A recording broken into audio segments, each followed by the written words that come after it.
Could potentially bring $20 billion to the economy of Ghana alone, literally by 2030, if we do the right things now. So the national AI strategy, the role we all play in it as Ghanaians, could literally add $20 billion to our economy in just a couple of years. So what do we have to wait for? Let's kickstart.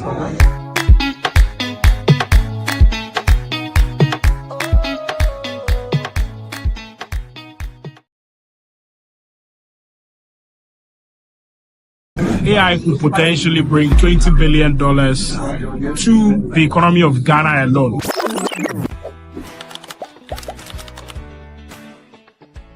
AI could potentially bring $20 billion to the economy of Ghana alone, literally by 2030, if we do the right things now. So the national AI strategy, the role we all play in it as Ghanaians, could literally add $20 billion to our economy in just a couple of years. So what do we have to wait for? Let's kickstart.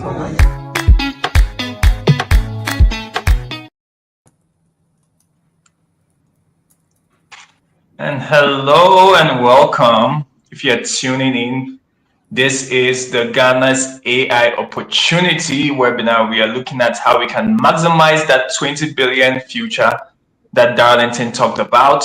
My name is Amishadai Ofori, co-founder of The Innovation Spark. And this is the Tech in Ghana London edition, like LinkedIn Live. Today, I have some of the authorities in the tech entrepreneurship ecosystem joining me to discuss the topic on the ground. I'm being joined currently by Cynthia Enchi-Dodu. She's a digital transformation advisor for the Tony Blair Institute. Also joining is Dr. Hepzibah Tego. She's the center director for Town Square Learning Center, and a good friend of mine, Shehu Steve Tavia, who is managing partner for Jazza Rift Ventures. Gentlemen and ladies, welcome. Thanks for having us. Thanks for having us. Great. Well, let's jump right into the conversation.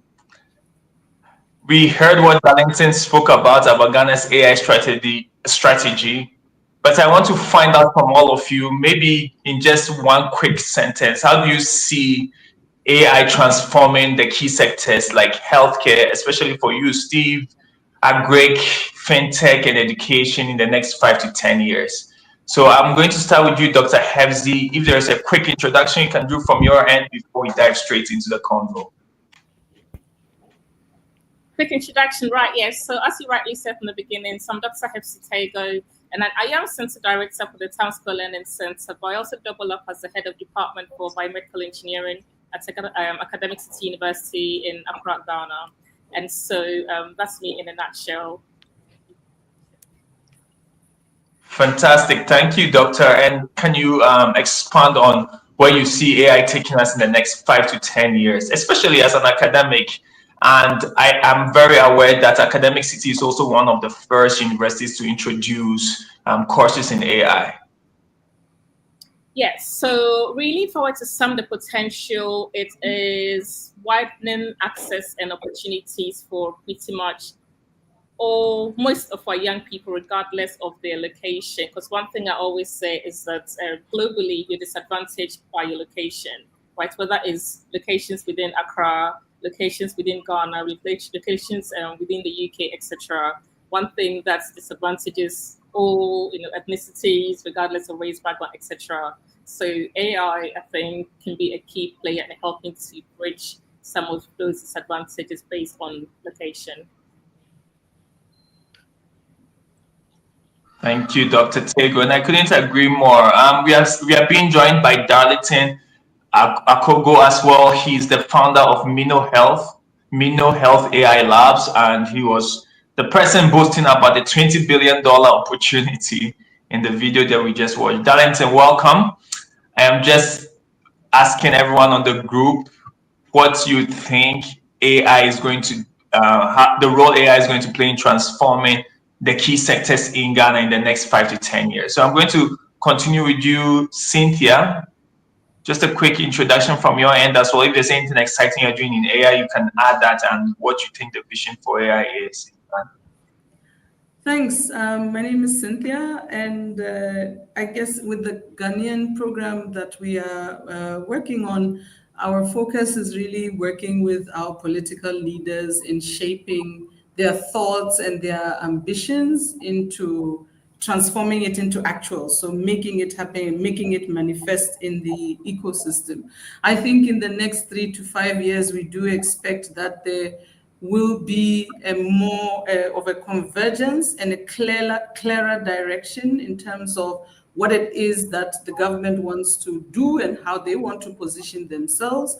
And also, I guess, bringing together all players into an ecosystem for the first time, actually actively building an ecosystem that is enabled and will now see the emergence of thriving private sector players that are homegrown, that can now actually stand on their own and provide services to the region and the continent at large.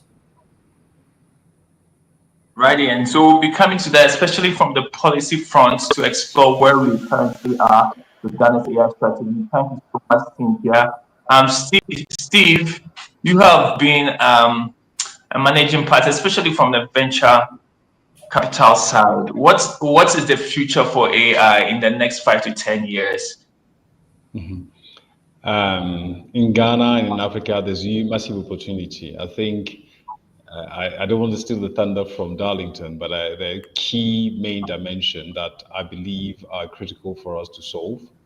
One is data, quality of the data, quantity, quality, and accessibility of the data. That's number one. Number two is compute. We need to have more NVIDIA and others build compute on the continent that is accessible. And obviously the third one is AI skills, and I can see academic CTMs and a number of other stakeholders are in there. I double up also not only as an investor at Jazari, but I also do advisory at Asime Partners. And actually recently on the self-mode, working on a new AI startup that's going to help actually solve two of the pillars that I mentioned. One is the skills and the other one is the data. The compute, I don't think I have the financial means to solve it. So I'll leave it to others. Thank you. You're muted. Let's hear from you. You have promised that AI could be worth $20 billion in the future. In 5 to 10 years, how do you see AI transforming the key sectors? You're already in health tech, already doing amazing in AI space in health tech. You can hammer a little on that, but expand it across to let us better appreciate why we should embrace AI. Yeah, so I mean, to even expand the $20 billion, addition to our economy, is $20 billion to our GDP, right? So that's implying that every year, ideally, we get more of it, right?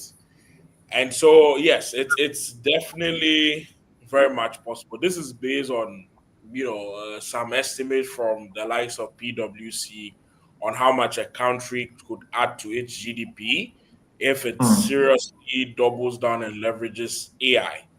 So it was looking at countries that are doing the most work of leveraging AI. So that's the bedrock of that estimate and analysis. In 5-10 years, the transformation of AI in Ghana is extremely tremendous. So that's the full lifespan of the national AI strategy. It's a 10-year strategy. So 5 years of it is halfway through, 10 years of it is the entirety of it. There are several use cases that we are looking at within the strategy. So there are industries, there are sectors. So you mentioned healthcare, that's one of them. Yeah, so I mean, already in healthcare, we've been doing a lot of work when it comes to having AI systems that are supporting healthcare delivery.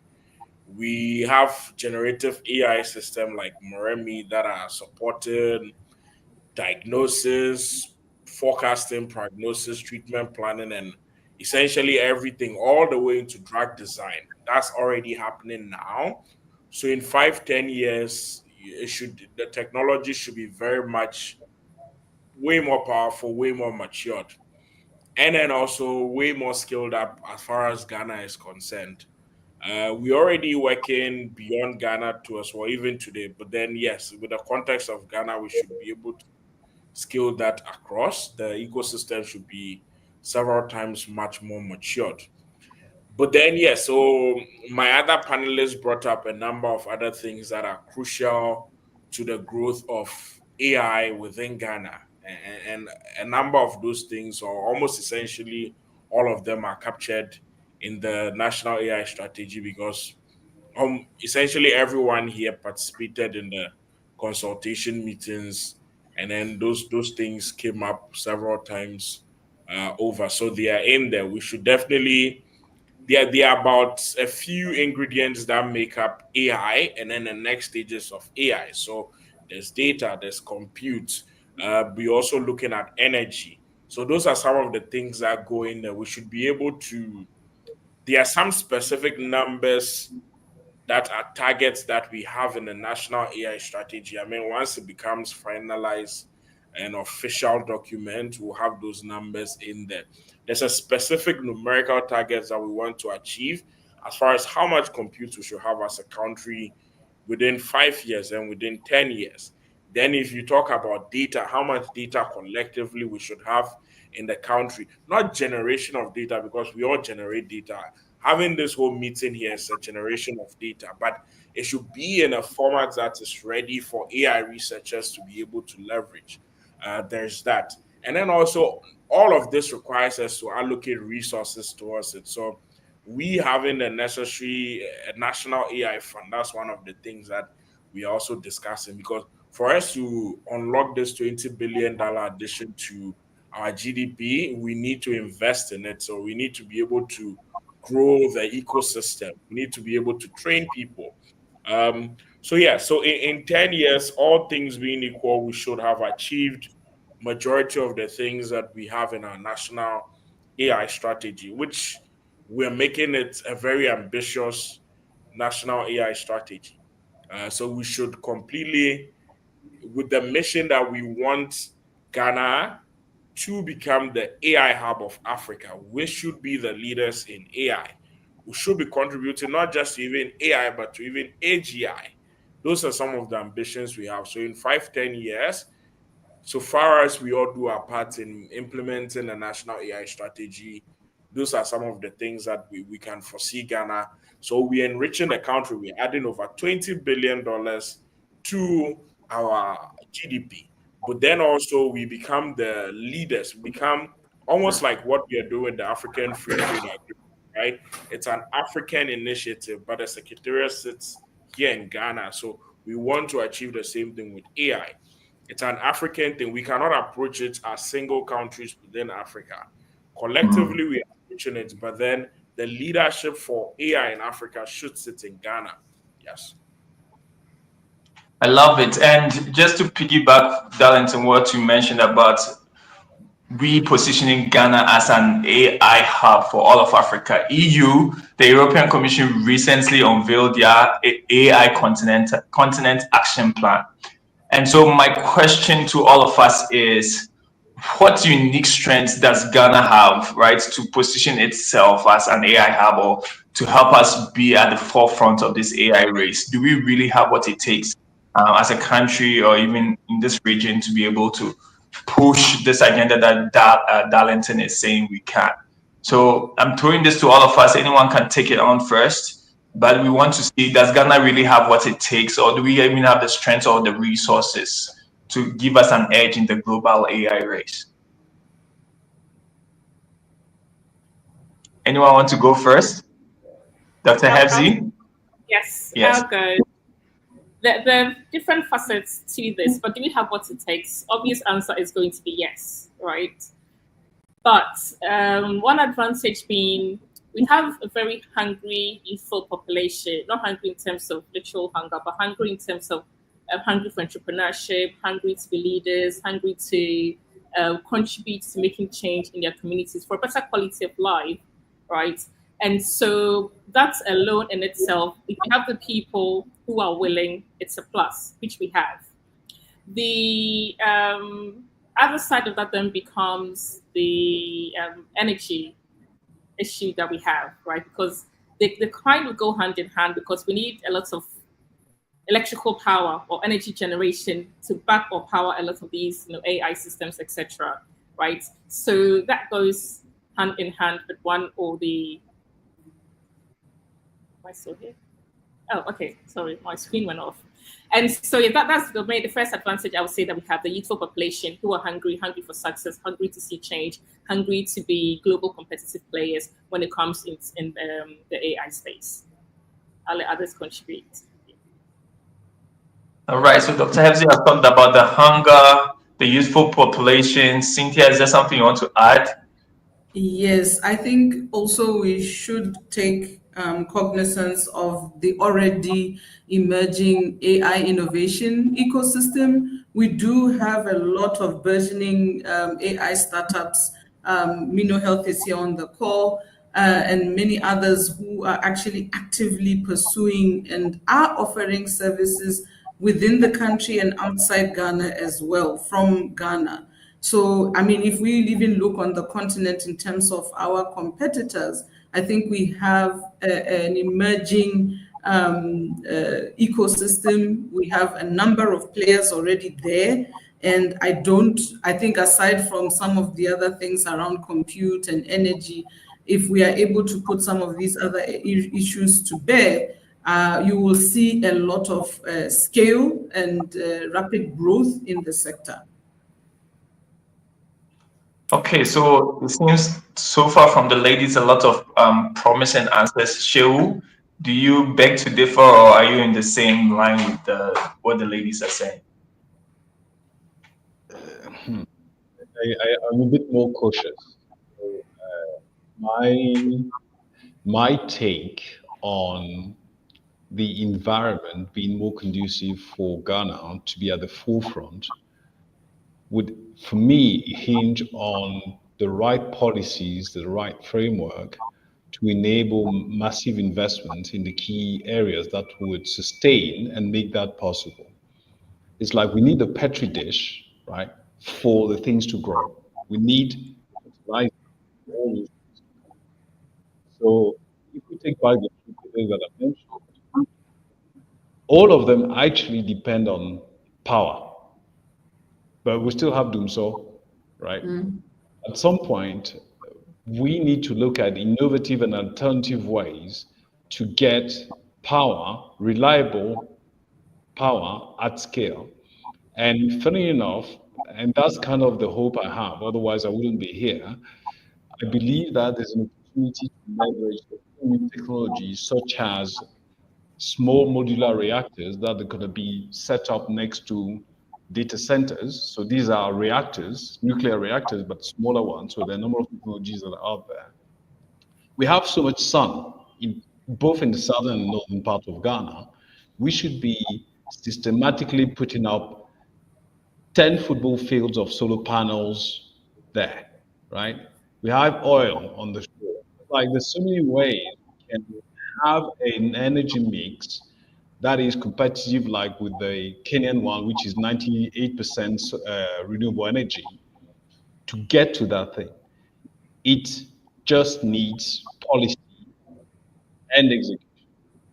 And until that is sorted out, for me, or at least prototype somewhere, right? For me, we can talk as much as we can, but the power issue has to be solved. But it's also dependent on the skills. I think we also need to develop, as mentioned, AI skills, but actually those AI skills may help solve the power problem. So there's a kind of a circular effect there where build the AI skills and let them run with key structural problems that we haven't been able to solve as of now. And these are the people who are going to solve the talent. So if I'm going to do a critical path, is invest massively in AI education. While you're creating an environment for them to thrive. And then obviously, and also to avoid brain drain, because we want to train people, if they don't have a space to explain themselves, they'll go. Right. So I can continue on and on, but I'll stop there. Thank you. Thank you.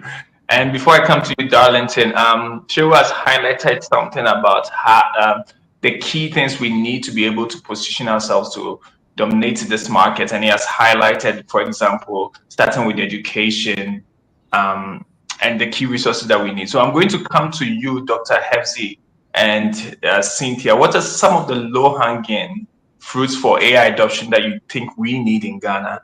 Before I jump back to you, Darlington.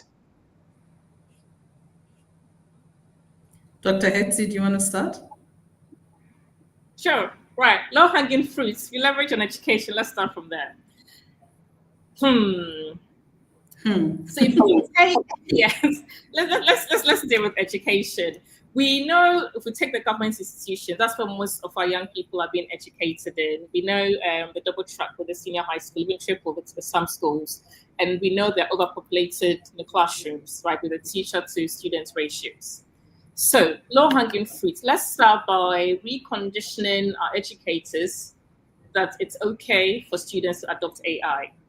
Because I will say this, in as much as we have a very small handful of young people who are plugged into the AI space, on the grand scale of things, we have a lot of work to do. I'm pretty sure if you sampled, even within the Greater Accra region, a number of schools and you said AI, 90% would say, what is that? I've never heard of it, right?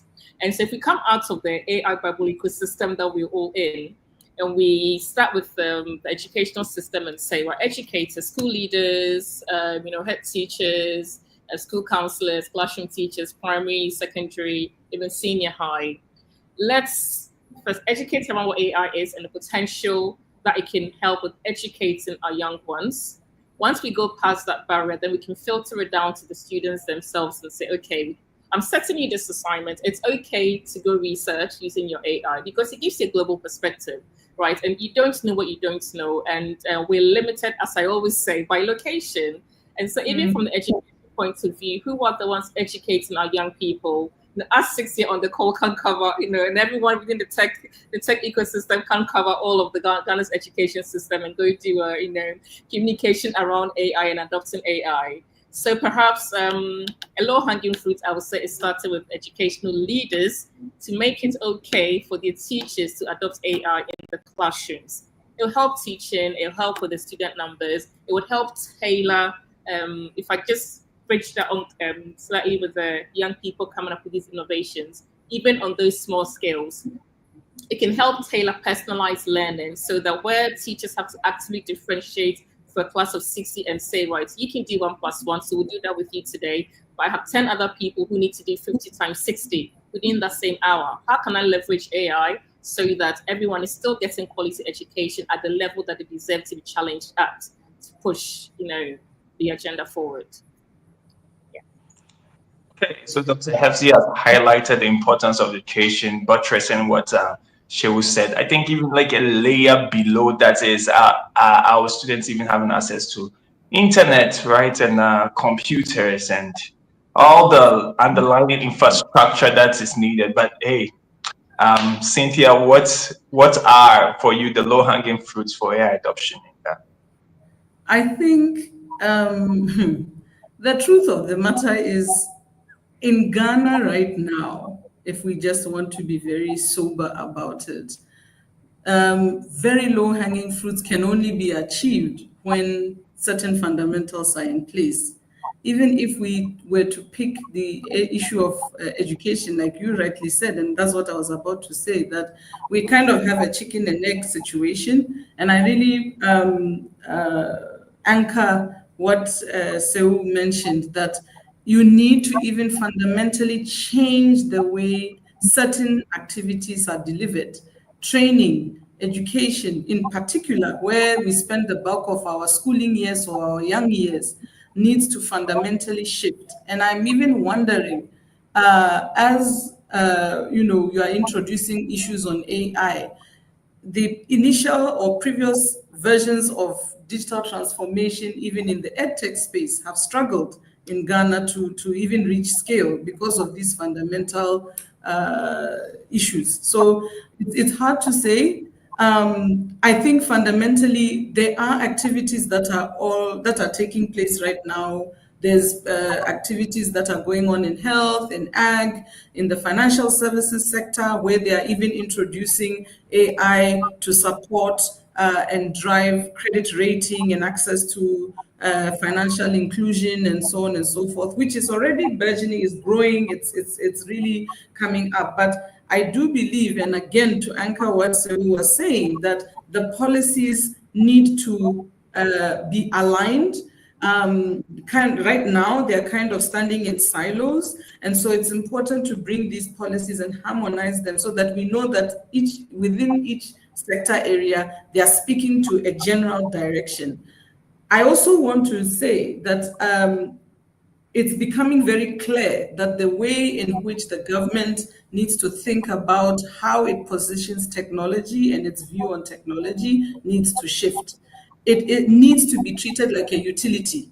So the same way we are stressed about energy and our inability to generate sufficient, we are not able to harness this potential opportunity because it is not treated at top of mind in the runnings of the government.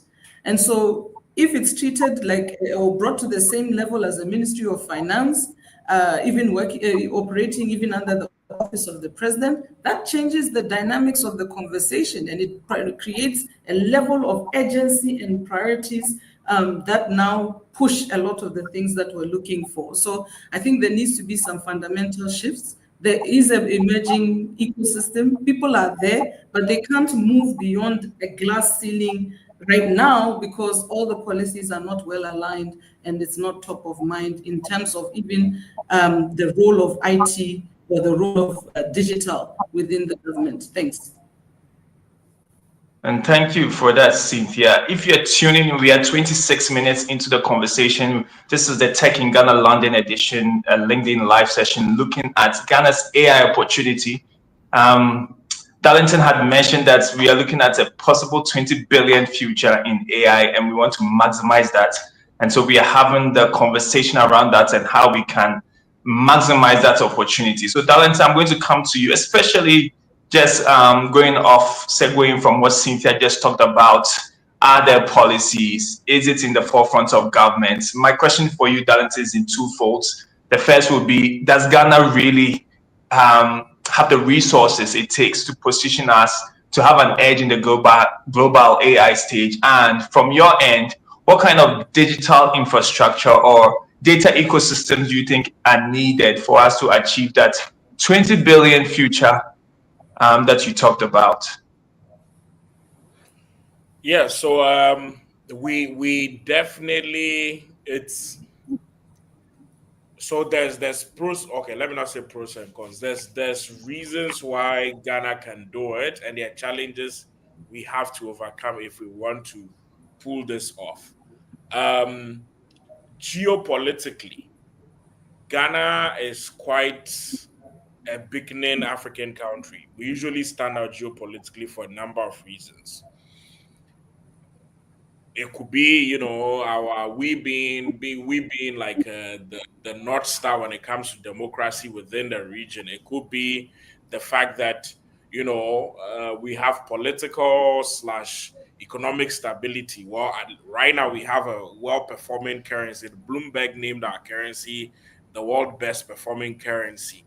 So there are all these signals that go to the rest of the world that make us look good. And then if you look at the size of the population, right, our contenders are the likes of Rwanda, Nigeria, Kenya. Rwanda, the advantage we have over Rwanda as far as size is concerned is Ghana's population is bigger. But then with Nigeria, it might be too big. So if you're trying to get certain things done, it takes forever. So in some sense, we have like the perfect size where you can scale something to prove it actually works, but then it's not too big and it's not too small. So there are a number of advantages we have. Again, there's a reason why Ghana is where the Secretariat for the African Free Trade Agreement is centered. A number of these ideas of working together collectively as African was essentially pushed by our founding president, Kwame Nkrumah. And so if we're coming into the era of AI, some of those ideas can still translate. But yes, like you mentioned, there are certain hurdles that we want to address. As it stands right now, and Sewu can also highlight more on this, but when it comes to investment in tech, we are not in top three. Investment tends to go more towards Nigeria. It tends to go towards Kenya than it tends to come over here. And of course, you also have South Africa. So in that sense, there's a number of things we could do. For the question as far as what we need to get there, again, we do have the national AI strategy. Essentially, in the next coming, I wouldn't even say months at this point. It has to be weeks, right? In the next coming weeks, this will be finalized and made an official document. But there are some key numbers in there. And it will probably maybe change a little, so I can't put out the numbers officially. But let's say rough estimates, right? In compute, we usually measure things in flops, which is floating. What's the name? Yes, floating operations per second. So flops. We should be looking at something on the order of 10 to 21 flops by 5 years' time. So that's by the end of the decade. And then the next 5 years, we should be looking at 10 to the power 25 flops. This is basically the amount of compute you need collectively to be able to build some of the AI systems that we have today and are emerging in the next coming years. So it doesn't necessarily mean that we need to build a single data center that has 10 to the power 25 flops. That is very expensive. Or does it mean that government as a single unit has to do that? That's not what it means. Collectively, you want to encourage different players. You want to encourage the hyperscalers to come in and set up data centers. You want to encourage, you have startups that are coming into the space. We all had the news about Strive setting up data centers. You want to convince him that one of the locations that he should consider should be Ghana. Those are some of the strategic things you want to do. I just spoke to someone this week who told me that they're actually setting up a data center right here in Ghana. So you want to, in the same way we are this beaconing and sweet spot and appeal geopolitically to the rest of the world as a safe and better option when you want to do anything within Africa. And again, which is why you have Google setting up their AI center here in Ghana. So take that and go to all the cloud providers, the startups. And then you have people that are working on ASICs. So ASICs are the alternative hardware that you need to build AI system. You have SambaNova, you have the company Grok. You have all these options. So you want to convince them to come set up data centers here and then have access to the rest of the continent. And so if we do that strategically, we can address that, because saying that to have the needed finance to set up a 10 to 25 flops data center, you're talking about spending something in minimum of tens of billions of dollars, right? So it's not realistic to go at it alone. The energy too is the same thing. You one of the things we were talking about, there was the Ghana CEO summit earlier in the week, and one of the points that some of the people made is the privatization of energy generation and distribution. And not privatization where you just hand it over to a single private company. You want to have multiple people, which spurs competition. And if there's competition, then you have improved pricing. And a good analogy they use is what we saw in the telco space. We had a single company owned by government in the space, which was Ghana Telecom. And then when it was privatized, you allowed in other competitors to come into the market. Today, we have like 3, 4 options, and that gave us all good pricing, give us way better technology, way better access. So maybe we do the same thing when it comes to energy. Those are some of the ideas. But in the National AI Fund too, that's one of the things that we are proposing. There should be a fund that is basically created by government with a locked-in amount that says that this is how much skin government is putting in the game. We would have international development partners come on board. We will have international partners. We will look at foreign direct investment. There's also a number we want to get to as far as how much foreign direct investment we should be having coming into AI. So, but then you yourself, we ourselves as government should have a skin in the game that said that this is how much of our own money, national budget we are allocating to developing AI. We need to train people. One of the things we are discussing is that we want to have essentially every curricula, starting from primary school all the way up to tertiary. AI should be embedded in there. So the ICT curriculum, as you have it now for even primary school, embed AI in there, because AI is no longer something foreign. It's here and it's taking over essentially every field. So you can't be teaching ICT and not highlight AI in there. And we should be teaching coding skills, practicals. There's a lot of things we want to do, but putting in the resources needed and then attracting the necessary investments are all some of the things we need to do. But again, is it possible? Yes, we can do all these things. But if we don't, then we don't get any of the benefits. The $20 billion to our GDP wouldn't happen magically by itself. We need to take all this action. And it's not just left up to government. I mean, on this call, you have, educators, investors, international development agency. It will require basically each and every person and each and every sector that you have here participating in it for us to pull it off. So we all have our part to play. It wouldn't just be that, it's a national AI strategy, it's government responsibility. No, if we all don't play our part, we don't get it. All right. Well, Darlington, thank you for that. I've personally learned a lot, especially regarding the financial requirements to set up even the computing power for the for Ghana's AI. And Darlington has also mentioned about the Ghana's national AI strategy.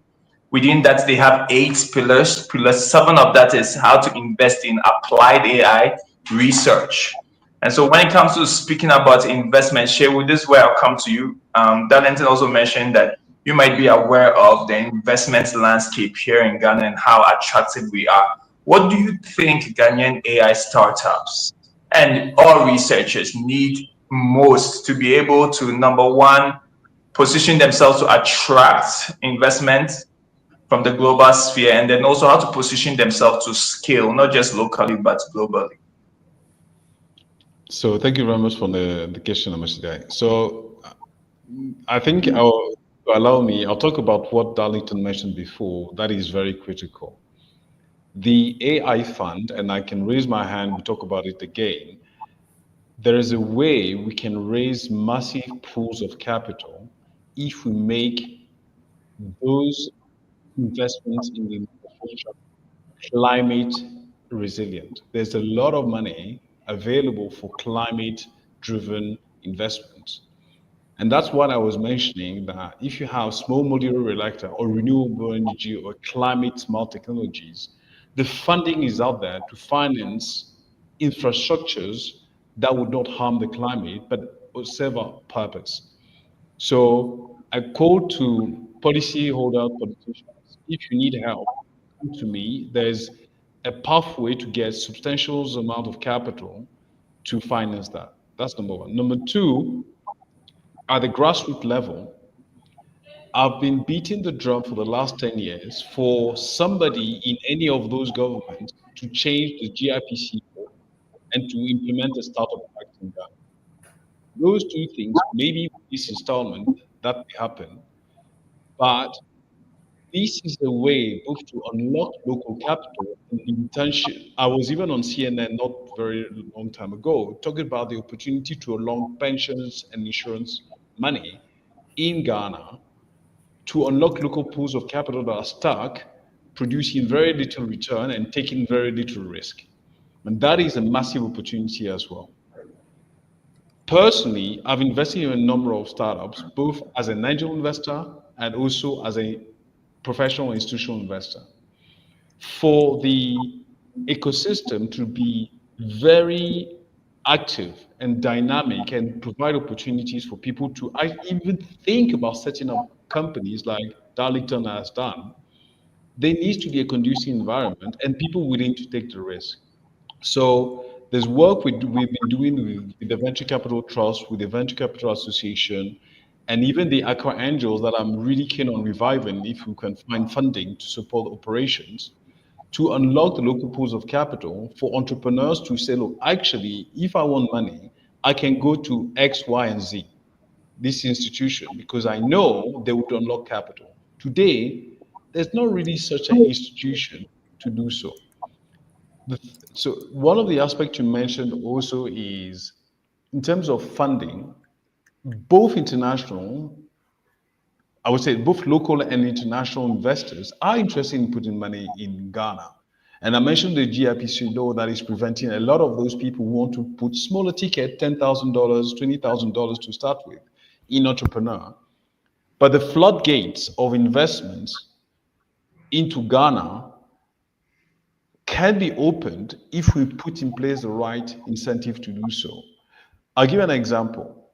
If I am an investor and I want to invest in a company in Ghana, sometimes the vetting process of the SEC or sometimes the Bank of Ghana is so cumbersome, even intrusive into personal data. Like, I'm being asked, who's my grandparent? Where does my wife live? How many kids do I have, etc. And an external investor who doesn't go through all this kind of extreme vetting, so look, this thing is too cumbersome. Let me go and invest in Kenya or South Africa or somewhere else. So I think we need to benchmark our policies and make sure we are at the technological level on point. And I'll finish with one thing, because as I said, there's a massive opportunity to unlock entrepreneurship in Ghana if we make starting a company much easier. It takes 2 months to register a company in Ghana. I sat down in Ghana and opened a company within 24 hours in Kigali, Rwanda, right? And I can do pretty much the same. So these are the elements I think that would really, really change the dynamic and create much more entrepreneurs across the whole ecosystem in Ghana, but especially in AI, because this is the future of the country. Thank you. Thank you, Cheryl. Looks like our policy side will need AI itself. If you're tuning in, my name is Amisha Dayofori, co-founder of Innovation Spark. We are looking at Ghana's AI opportunity, maximizing $20 billion future. I'm being joined by Darlington Akogo. He's the founder of Mino Health AI Labs. Dr. Cynthia Enchidodu, who is the digital transformation advisor for the Tony Blair Institute. Dr. Hefzi Tego, who is the center director for Town Square Learning Center. And the gentleman that just finished speaking, Shehu Steve Tavia, who is managing partner for Jazza Rift Ventures. We have just under 15 minutes to wrap up. I'm going to read a few more of the comments from those who are tuning in, and then I'll come back to my panelists. Gordon Krampa says, Hefzi has given the current bias in our AI systems, particularly for this side of the world, where less of data is used in training the model. And they want to know, do you think it's a smart idea to encourage the use of these current AI systems in our schools, as you suggested? So Hefzi, this is going to be for you. Let me also look at Alex Mina. He's asking, is there enough data ready to enable companies with AI? And finally, Charles Kwanzaa is saying, for the power needs of AI data centers in Africa, solar energy remains one of the most sustainable options. All right, thank you all for your contributions. Please keep them coming in. Papa Kofi Boyne, I see you as well. Mini-grid is being used in places like Zimbabwe for Bitcoin farming and can equally be used for AI compute. All right, so let's come back to my panelists. Hefzi, if you'd like to answer the question on if you think it's a smart idea to encourage the use of current AI systems in our schools, as you suggested, and then we can continue. Yes, I'm glad Godwin raised that question, and he asked if it's a smart idea. So then I think about working hard and working smart. And the points I think I'm trying to raise is, so I'm a realist, and I come to a problem from the grassroots level, right? Because it starts with the basics, and that's where I'm coming at this from. If I don't know there's a tool that can improve my efficiency as a young child sitting in the classroom, my dreams of what could be are limited, right? You can only, I suppose, dream as far as what you know can be possible. So I'm talking the basics of, even if we talk about AI, how many people in our education systems, the general ones, not the very small ecosystem as I talked about before, are aware of AI, its potential, and what it can do. Before we come to, the lack of data, before we come to the energy required, before we come to policies, etc., let's start from there. And if the educators in the classrooms across all levels are reluctant to adopt AI themselves, then filtering it down as just an awareness, concept to the students coming up in your classrooms is also then limited. So there's a block, and then it always creates this pyramid of the very few at the top who then adopts a particular, model technology, etc. And we always have the issue at the grassroots where, there's no access to computers, and there's one computer that serves, a whole class of 100, which is okay because it's better than nothing. But at least I have seen a computer. I know what it looks like. I know what it can do. Tell me about AI. I know there's this tool. I may not have access to it right now, but I know it's there. I know it exists. So then it broadens my dreams and aspirations of what could be, is the point I'm trying to make with that. All right. Thank you, Dr. Maybe So just more on to what Go you ahead. were saying. I think also it's important to note that, and I'd like to also encourage our innovators that it's also great to bring out products that are more tailored to our ecosystem and build out the models.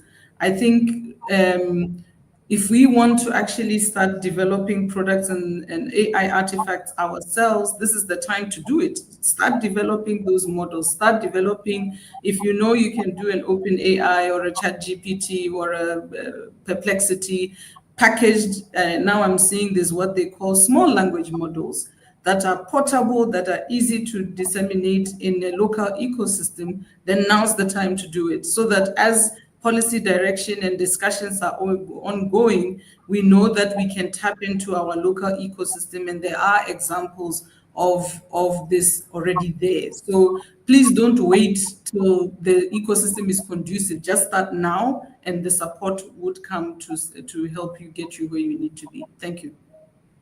Thank you, Cynthia. Let's not wait. Now is the time to start, and everything else will catch up. Darlington, Andrew Latte has a question for you. He says, Darlington, considering that mental health often remains marginalized in healthcare investment conversations, how can Ghana strategically leverage AI to address the growing mental health crisis, particularly among the youth and rural communities?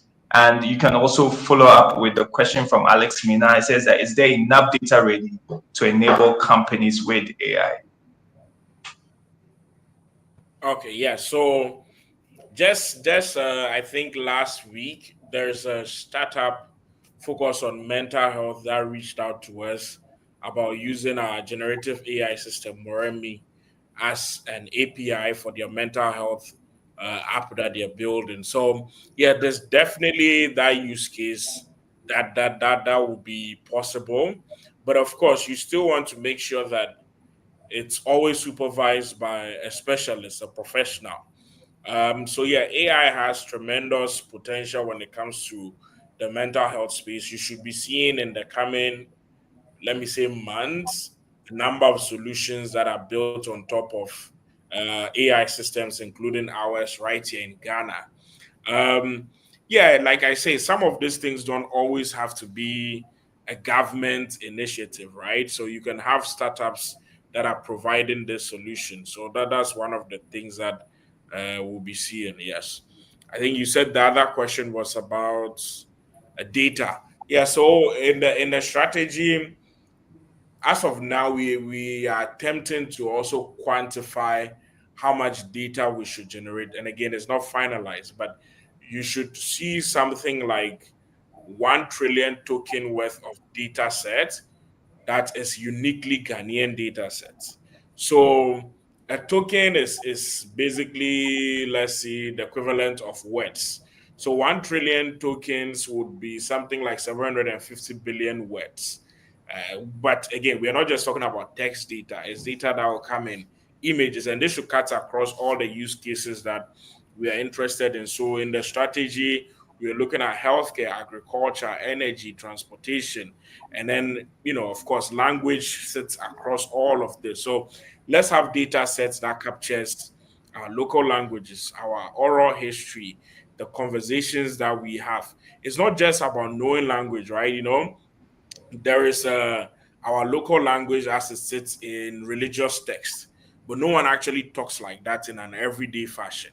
So if you train AI system on that data, it will sound very foreign to the average Ghanaian. So how do we have our conversations on daily basis? All of this, accumulate all that data. The idea would be that we would use the model similar to what you have with Lacuna Fund, which unfortunately has been shut down due to issues that they're also having on their side of the world in the US.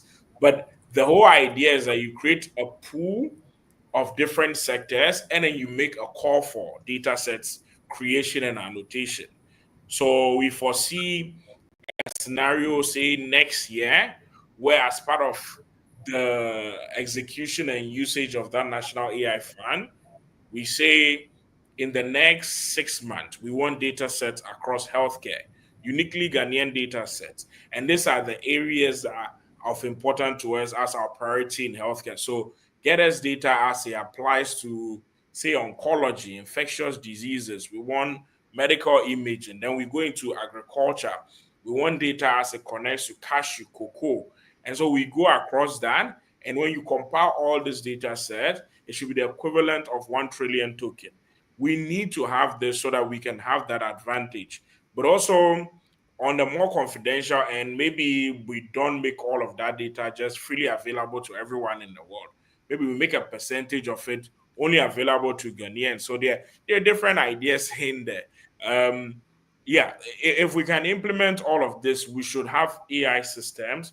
On one hand, the advantage is that AI systems built in other parts, some percentage of our data goes in there so that when you're using it, it's representative of us. But then if we have data that is uniquely Ghanaian, we're giving advantages to our AI innovators, AI researchers to be able to have a leg up over other people that are also trying to come into the ecosystem. Yeah. Fantastic. It's always a joy listening to Darlington. I learned a lot. Thank you, Darlington. We are 5 minutes to go, so I'd like to take a pause just to give a commercial break. All this is gearing up to the Tech in Ghana London edition, happening in 2 weeks on the 10th of June at the Adelshaw Goddard location in London. So if you are in London or you can't get yourself there, definitely make it a point to be there to continue this conversation and other conversations concerning tech in Ghana. You can also visit the techingghanaconference.com URL to be able to book your ticket and prepare to go. All right, gentlemen and ladies, thank you so much for your insights and for a great conversation. We are just rounding up, so I'd like to just go round robin style. Any last words from you about Ghana, AI, and what you think how you think we can position ourselves to better embrace the whole AI craze going around globally? I'll start with you, Cynthia. I think the most important thing for me is working with our leaders to shape this future that we are looking for. I think we are very fortunate that this time around we missed e-commerce boom. We missed big platform boom. Now AI is here and it's coming. It's an existential threat to your political ecosystem. And so we are at a wonderful stage, which I think there's now appetite, there's eyes on it, and there's eyes from the right place. And I think it's important that we work with our leaders to get what we need from them in terms of positioning these topics at front and center of their political agendas and providing the adequate resourcing and policy to make it a reality. In addition to this, I think it's also important that we need to quickly work with our leaders to identify areas where they can implement use cases in its entirety. So if we pick health, for example, which is actually one of the areas that are well ahead, can we implement certain use cases? And I really like the mental health one. Can we implement end-to-end You start off with client engagement, go on to linkages to care, linkages to the physical infrastructure, leveraging the technology so that a patient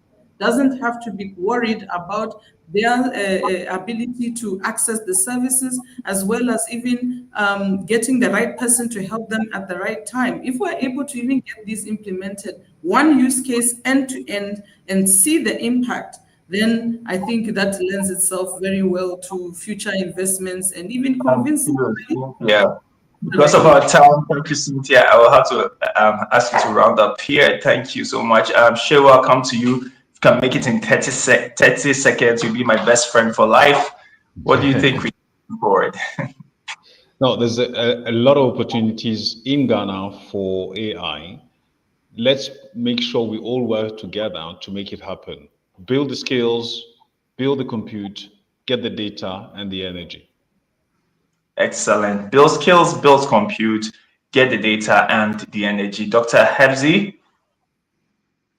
Quick 30 seconds. I'll say for anyone listening on the call or replaying or wanting to actively plug into the maker space of the AI industry, just always think multidisciplinary design so that you are not narrow-minded in terms of how you want to adopt AI and whether for your entrepreneurship, etc., so that it's actually practical to the communities that we want to be serving. So multidisciplinary design is what I'm leaving you with. Excellent. Multidisciplinary design and open-mindedness. Darlington, are you still thinking we can meet the 20 billion future?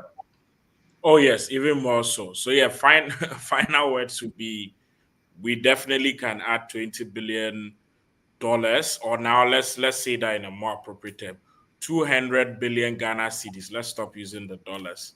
200 billion cedis to our GDP by 2030.